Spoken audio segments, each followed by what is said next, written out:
সোমবার সুপ্রিম কোর্টের নির্দেশে রাজ্যে এসআইআর এর সময়সীমা বেড়েছে। স্ক্রুটিনির জন্য আরো 7 দিন বাড়ানোর সময় বাড়ানোর কথা ঘোষণা করেছে সুপ্রিম কোর্ট এবং সেই মতো চূড়ান্ত ভোটার তালিকা প্রকাশের সময়ও পিছিয়ে যেতে পারে বলে জানিয়েছিল নির্বাচন কমিশন।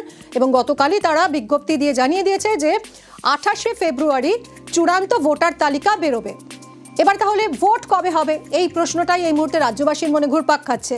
মার্চে ঘোষণা, এপ্রিলে ভোট, দোলের পরই রাজ্যে ভোট ঘোষণার সম্ভাবনা। এপ্রিলেই ভোট, এপ্রিলেই গণনা চায় কমিশন।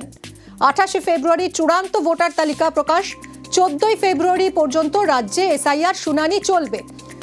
দোলের পরই রাজ্যে কমিশনের ফুল বেঞ্চ।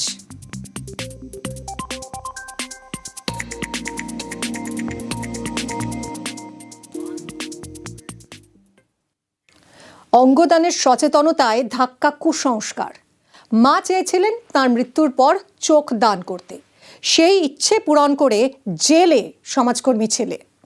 চক্ষুদানের অঙ্গীকারপত্র থাকা সত্ত্বেও গ্রেফতার করেছে পুলিশ। স্থানীয়দের কুসংস্কার, অঙ্গদান নাকি করা যাবে না, আর সেখান থেকেই অভিযোগ, তারপর গ্রেফতার। কৃষ্ণনগর পুলিশের ভূমিকা নিয়ে প্রশ্ন তুলছেন অনেকেই।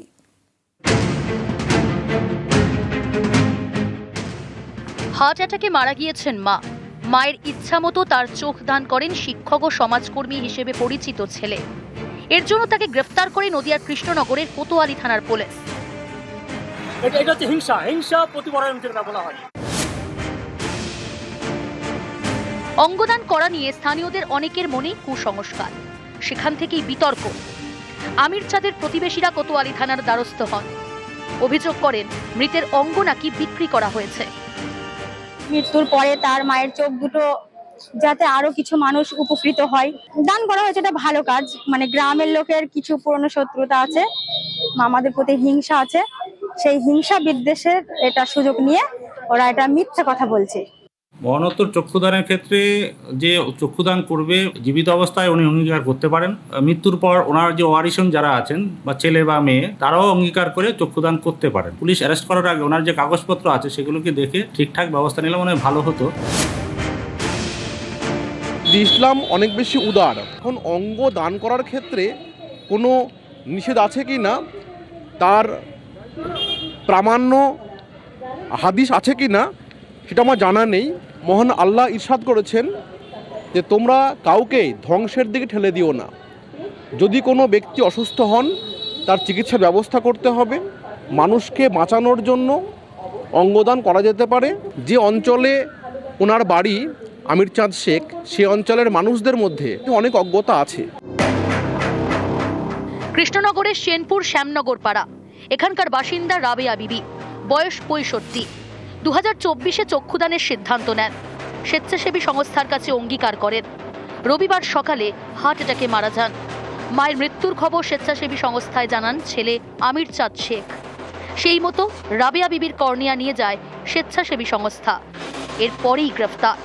স্থানীয়দের অভিযোগে আমির চাঁদ সহ 5 জনকে গ্রেফতার করে পুলিশ। আমির চাঁদ সহ ধৃত 5 জনের বিরুদ্ধে চুরি, মারধর সহ একাধিক অভিযোগে মামলা রুজু করে পুলিশ। তারপর নিজেদের হেফাজতে চেয়ে আবেদন করে, কিন্তু পুলিশের এই আবেদন খারিজ করে দেন বিচারক। ধৃতদের জেল হেফাজতে রাখার নির্দেশ দেন। থানাতে একটা খবর আসে যে কালীঘাট সেনপুরের একজন মুসলিম বয়স্ক মহিলা মারা গেছে এবং তার পরিবারের, তার সন্তান এবং মেয়েরা মিলে তার চোখ নাকি বিক্রি করে দিয়েছে। অভিযোগের দুটো অভিযোগ। প্রথম যে চোখ ছাড়াও তাদের অভিযোগ ছিল দেহের অন্য অঙ্গ বিক্রি করে দেওয়া হয়েছে এবং এরাই সেটা মোটা টাকার বিনিময়ে এই কাজটা করেছে।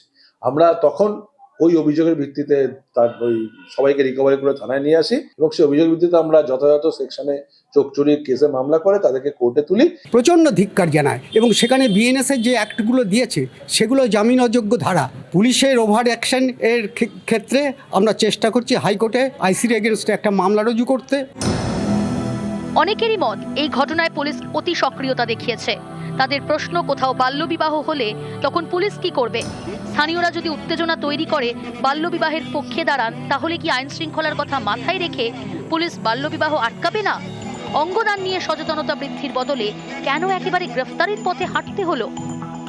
মোবাইল পার্টি গিয়ে দেখে যে প্রচন্ড ক্ষোভ গ্রামের মধ্যে রয়েছে এবং গোটা গ্রামবাসী পরিবারের বিরুদ্ধে।